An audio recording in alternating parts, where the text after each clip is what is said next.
नमस्कार बच्चों, आप सभी का क्लास 10th की इस अगली वीडियो में बहुत बहुत स्वागत है। And my name is Kartikeya Kaushik and I am from the field of computer science engineering. तो बच्चों, आज इस वीडियो में जो हम आपका यूनिट 4 कवर करने जा रहे हैं, तो इस वीडियो के अंदर जो टॉपिक कवर होंगे वो है basic safety rules to follow at work place, fire safety, falls and slips, electrical safety, use of first aid. तो बच्चों, पहले हम पढ़ेंगे कि हमें क्या क्या रूल्स फॉलो करने चाहिए एक वर्क प्लेस पे, और हम अपनी जो सेफ्टी है वो फायर से कैसे कर सकते हैं, फिसलने से कैसे बच सकते हैं, गिरने से कैसे बच सकते हैं, और इलेक्ट्रिकल सेफ्टी हमें कैसे करनी है अपनी, और हमें फर्स्ट एड को कैसे यूज़ करना है।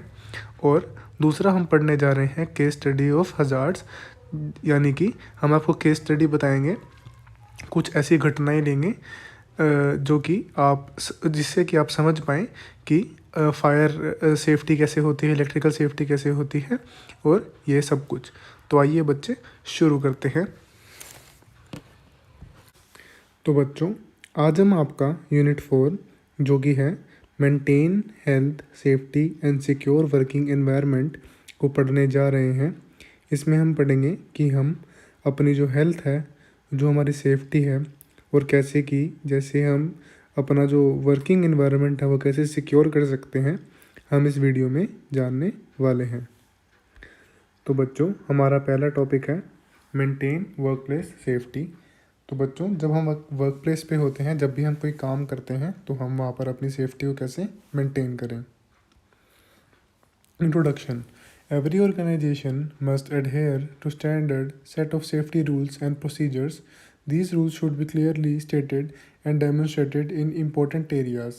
All employees must be demonstrated and trained to follow safety rules. तो बच्चों, जैसे कि आप किसी भी ऑर्गेनाइजेशन में काम करते हैं, तो वहाँ पर एक ऑर्गेनाइजेशन के पर्टिकुलर सेफ्टी रूल होते हैं और प्रोसीजर होते हैं जिनको आपको फॉलो करना पड़ता है।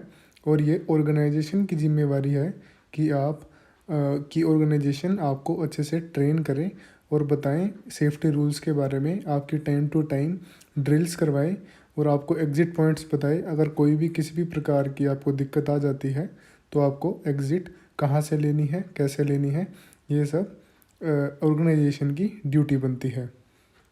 Work place safety rules: fire safety, falls and slip, electrical safety, first aid use, timely repairs should be done by a competent person, organization at the workplace, home to avoid any hazards।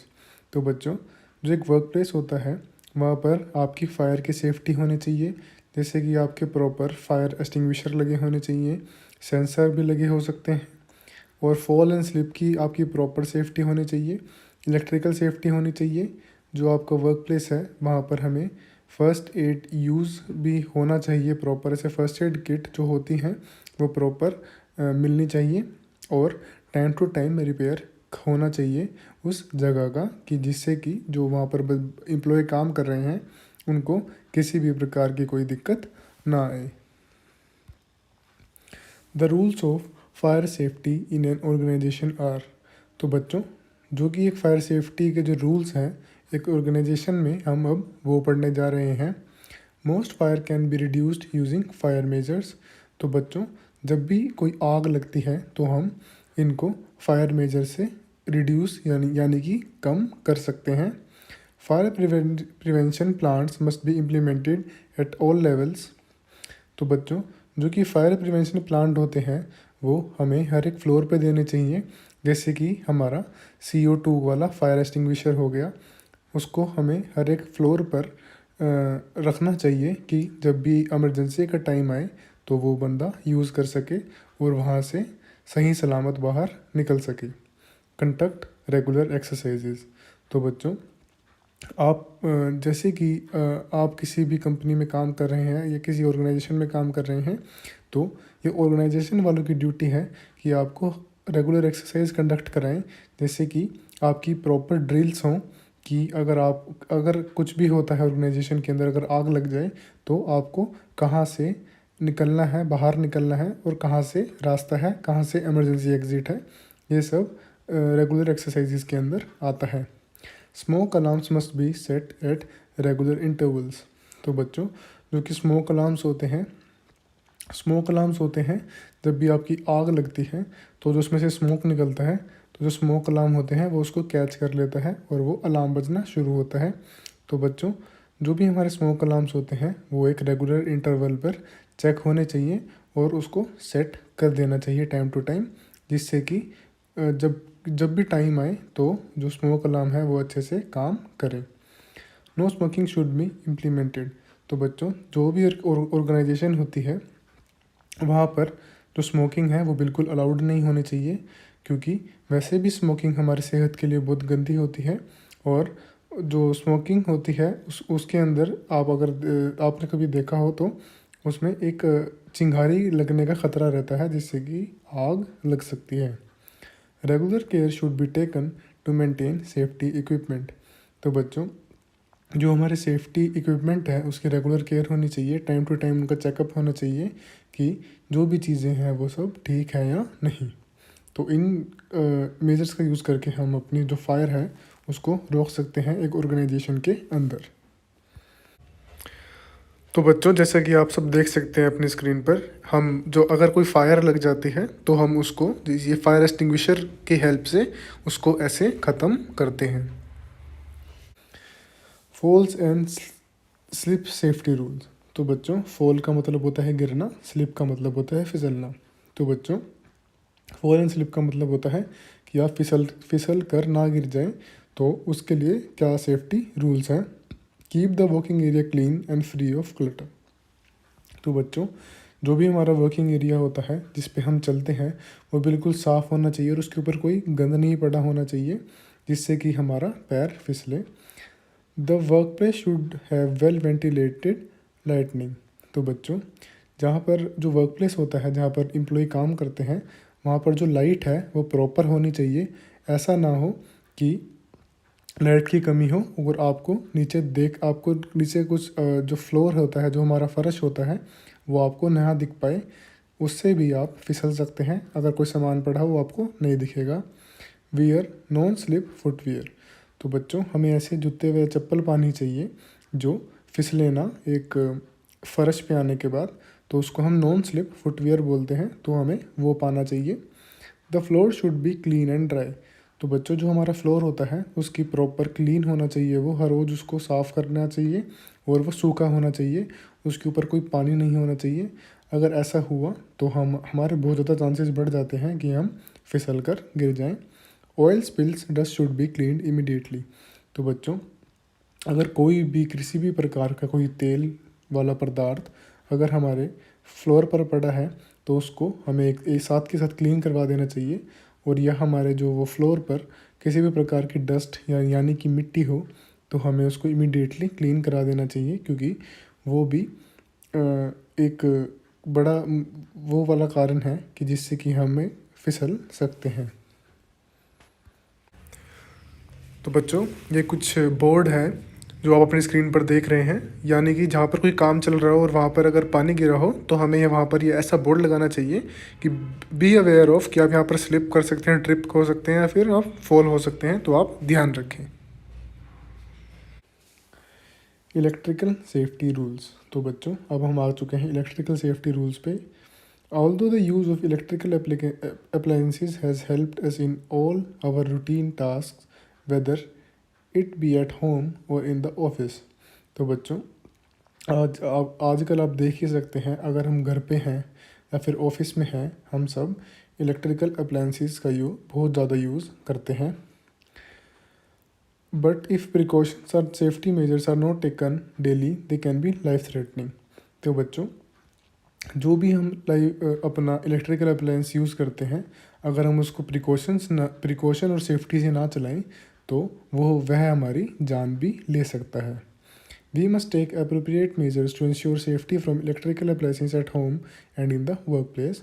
तो बच्चों, हमें electrical appliance use करते हुए बहुत ज़्यादा safety measures का ध्यान रखना चाहिए, जिससे कि हमें कुछ ना हो। Here are some steps you can take to protect yourself from electrical hazard and accidents। तो बच्चों, अब मैं आपको ऐसे कुछ स्टेप बताऊंगा जिससे कि आप अपने आप को इलेक्ट्रिकल एक्सीडेंट से बचा सकते हैं। Electrical safety rules. Used electrical equipment must be approved by recognized organization.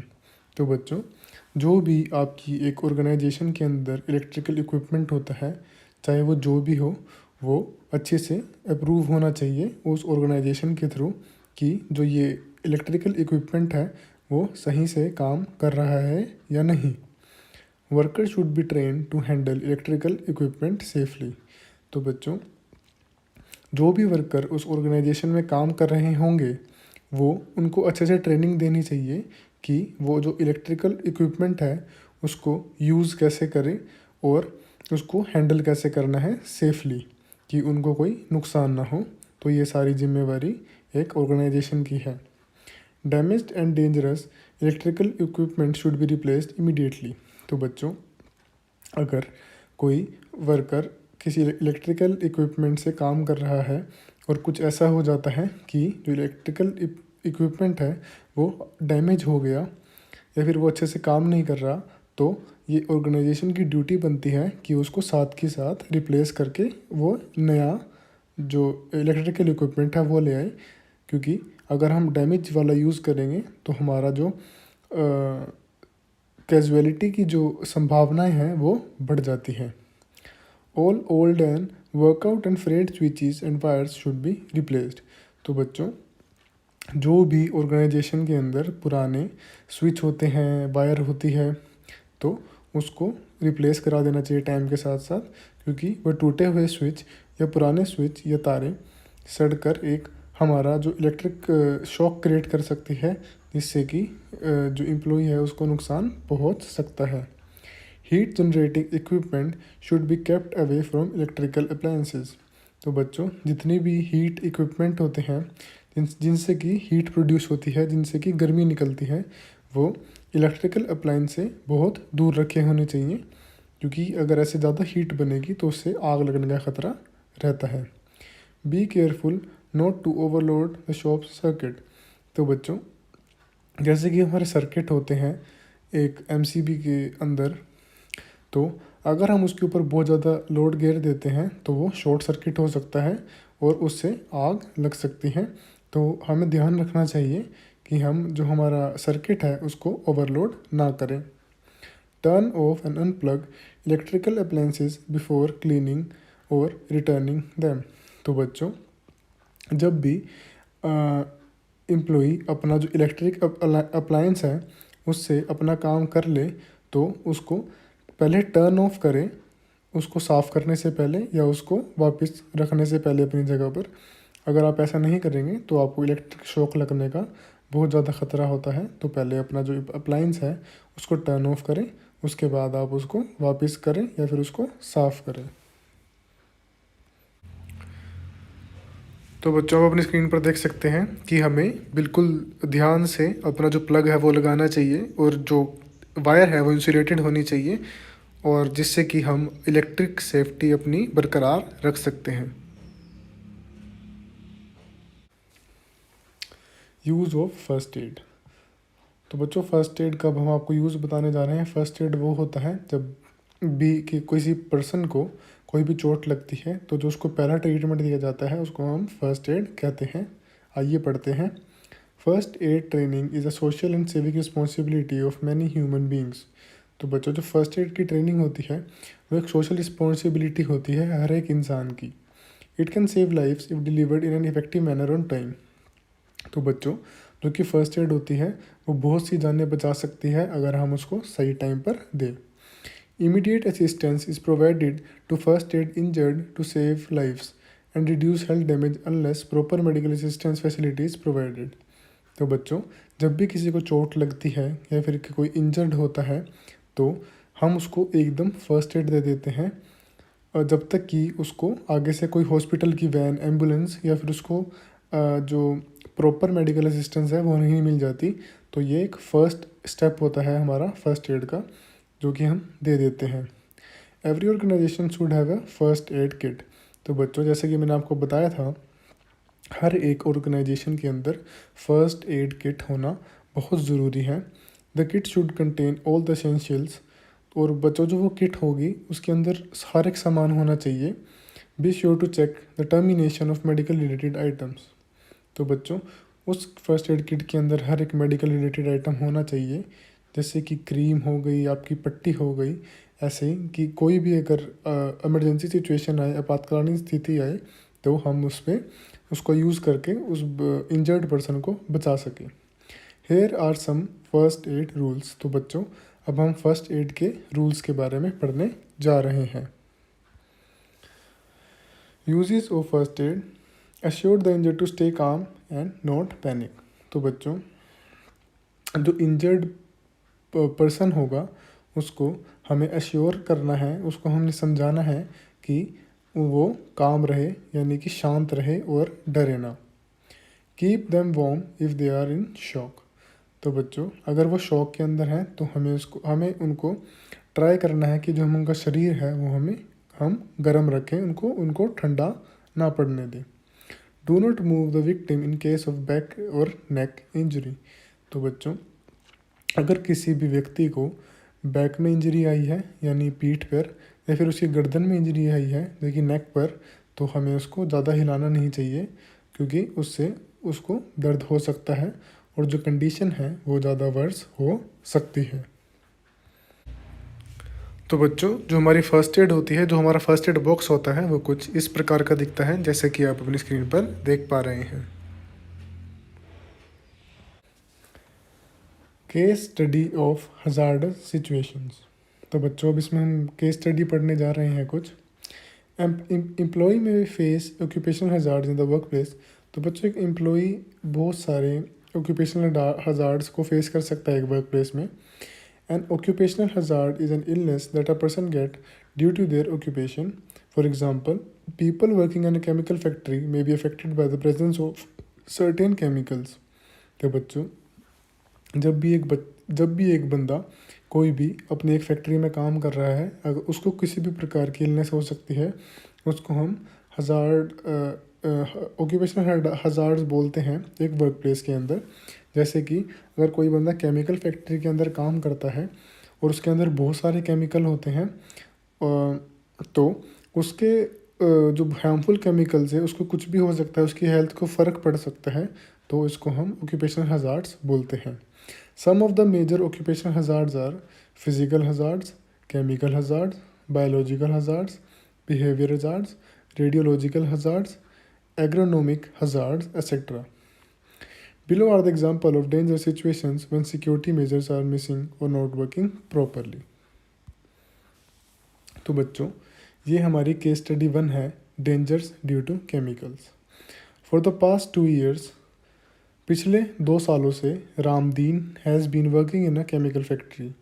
तो रामदीन नाम का जो व्यक्ति था वो एक केमिकल फैक्ट्री में काम करता था, where various types of acids are being prepared, जहाँ पर अलग अलग टाइप के एसिड प्रिपेयर होते थे।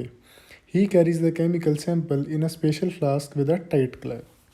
तो बच्चों, जो रामदीन था वो जो केमिकल को जो सैंपल होता था उसको एक स्पेशल ग्लास की बोतल में कैरी करता था, जिसके ऊपर एक टाइट टोपी थी, मतलब कैप थी। He went to get a sample from the dispenser and did not fix the cap properly. तो बच्चों, एक दिन क्या हुआ कि वो एक अपना जो केमिकल का सैंपल है वो लेने गया डिस्पेंसर से, और उसने जो कैप है उसको प्रॉपरली बंद नहीं किया। ही slipped while taking the chemical back, and because the cap was not in the place and the chemical fell on his neck and half of his face and one hand. तो बच्चों, तो ऐसा हुआ कि वो फिसल गया और जो केमिकल था वो उसके नेक पर गिर गया, उसके आधे मुंह पर गिर गया और एक हाथ पर गिर गया, क्योंकि उसने कैप की जो कैप थी वो अच्छे से बंद नहीं की थी। The workers were badly burn by the chemical burn. तो बच्चों, जिससे कि क्या हुआ कि जो वर्कर थे जिस उसको जो उनका फेस था, जो उनका नेक थी, जो उसका हैंड था, वो बर्न हो गया। तो जैसे कि बच्चों आप देख सकते हैं, इसमें लापरवाही के कारण उसको बर्न हो गया। Case study 2, dangers due to electric shock. तो बच्चों, ये एक हमारी इलेक्ट्रिक शॉक की केस स्टडी है। A 43-year-old gardener ran an electric business and lost control of his limbs. तो बच्चों एक 43 ईयर ओल्ड जो माली था, वो एक इलेक्ट्रिसिटी का बिजनेस चलाता था और वो अपना लॉस कंट्रोल खो चुका था अपने लिम्स में while watering plants in a park where he worked, जहाँ पर कि वो पार्क के अंदर पौधों को पानी देता था।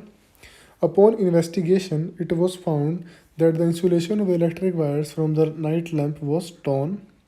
तो बच्चों जब उसको करंट लग गया तो उसके बाद इन्वेस्टिगेशन की कि इसको करंट लगा कैसे माली को, तो हमें पता लगा कि जो वायर होती है नाइट लैम्प की, जो लाइट जलती है पार्क में रात को, जो उसकी तार होती है उसके ऊपर से इंसुलेशन हट गई थी। तो and full 220 volt current was live on the lamp pole, और जिससे कि 220 वोल्ट का जो करंट था वो उस तार में से जा रहा था। The park care giver watered the plants and the electric current was live in the wire when he watered the plants. This means that the wire is not checked regularly, otherwise the damaged insulated wire should have been replaced with the new safe to wire. तो बच्चों ऐसा हुआ कि जब वो पानी देने गया तो जो उसका जो पानी था वो वायर पे गिर गया, जिससे कि उसको करंट लग गया। इससे हमें ये पता लगता है कि जो वो वायर थी वो काफ़ी पुरानी थी, ना किसी ने उसको चेंज करवाया, जिसकी वजह से ये हादसा हो गया। Case study 3 dangers due to fire. तो बच्चों जो हमारी तीसरी केस स्टडी है वो हमारी फायर के ऊपर है। A store keeper was in the habit of throwing plastic trash and packing trash in the back door of his store. तो बच्चों एक स्टोर कीपर की एक अपनी आदत थी कि जितना भी वो कूड़ा होता था प्लास्टिक का, और वो उसको क्या करता था, उसको पैक करके जो उसका जो दुकान थी उसका जो पिछला दरवाज़ा था उस पर रखाता था। Domestic workers were in the habit of smoking cigarettes during their breaks. तो बच्चों जो डोमेस्टिक वर्कर थे जो उसके स्टोर में, उनको हैबिट थी कि जब उनका ब्रेक होता था तो वो सिगरेट पीने जाते थे बाहर। 1 week the plastic and packing waste piles were not cleaned. तो बच्चों एक हफ्ते क्या हुआ कि जो प्लास्टिक और जो पैकिंग वेस्ट पाइल्स थी वो साफ़ नहीं हुई। A domestic worker simply through the discarded cigarettes into pile of plastic and packing materials. तो एक डोमेस्टिक वर्कर ने सिगरेट पीने के बाद जो अपनी सिगरेट है वो उस प्लास्टिक के ढेर में फेंक दी। As the day was hot and sunny the trash caught fire. तो बच्चों जैसे कि वो दिन गर्म और सनी था, तो जो वो कूड़ा करकट पड़ा था, जो प्लास्टिक पड़ा था, उसने सिगरेट के थ्रू फायर कैच कर ली। As soon as the fire was reported the flames inflated the entire rear area and cause severe damage to the store and the backdoor area. इतने में बच्चों जब भी किसी ने फ़ोन किया फायर डिपार्टमेंट में, इतने में जो फ्लेम थी वो बहुत ज़्यादा बढ़ चुकी थी और उसने जो स्टोर का पीछे वाला एरिया था वो सारा तबाह कर दिया था, और जो बैकडोर एरिया था वहाँ से जो पूरा स्टोर है उसको काफ़ी सारा डैमेज पहुँच चुका था। The fire could have been contained if the store owner had taken appropriate waste disposable measures and banned smoking in buildings. तो बच्चों जो कि ये फायर हुई ये बच सकती थी अगर जो मालिक था स्टोर का, ओनर था, अगर वो जो अपना प्रॉपर वेस्ट का डिस्पोजेबल मेजर्स रखता कि हमें अपना जो वेस्ट है वो प्रॉपर ऐसे डंप करना है, और अगर वो नॉन स्मोकिंग अपने स्टोर के अंदर लगा देता कि कोई सिगरेट पीने किसी को अलाउड नहीं है, तो ये इतना बड़ा काम होने से बच जाता। तो बच्चों जैसा कि हमने इन 3 केस स्टडीज़ में देखा, अगर हम किसी भी तरह की कोई लापरवाही बरतते हैं तो उससे क्या होता है, हमें बहुत बड़ा नुकसान पहुंचता है। तो हमें जो हमारी सेफ्टी है उसका खुद ध्यान रखना चाहिए और सारी चीज़ें अच्छे से करनी चाहिए, ताकि जैसे कि अगर कोई फायर है तो आपको प्रॉपर ऐसे मेजर्स रखने चाहिए। हमें CO2 के सिलेंडर रखने चाहिए, फायर एक्सटिंग्विशर्स, जिससे कि हम फायर रोक सके। अगर कोई इलेक्ट्रिकल सेफ्टी है तो हमें टाइम टू टाइम जो स्विच हैं, जो वायर्स हैं, जो पुराने स्विच हैं, जो पुरानी वायर्स हैं, वो टाइम टू टाइम रिपेयर करा देने चाहिए। और अगर कोई अप्लायंस, इलेक्ट्रिकल अप्लायंस किसी भी तरह से कोई ख़राब हो चुका है तो हमें वो साथ के साथ बदलवा देना चाहिए, अपनी ऑर्गेनाइजेशन को बता देना चाहिए, जिससे कि आगे कोई घटना ना हो। तो बच्चों, ये सब ऐसे ही जो जितने भी आपको अभी ये चीज़ें पढ़ाई हैं, ये हमेशा अपनी ज़िंदगी में ध्यान रखें कि अगर आपके साथ कुछ ऐसा आपको देखने को मिलता है तो आप सतर्क रहें और इन सब चीज़ों से बच पाएँ।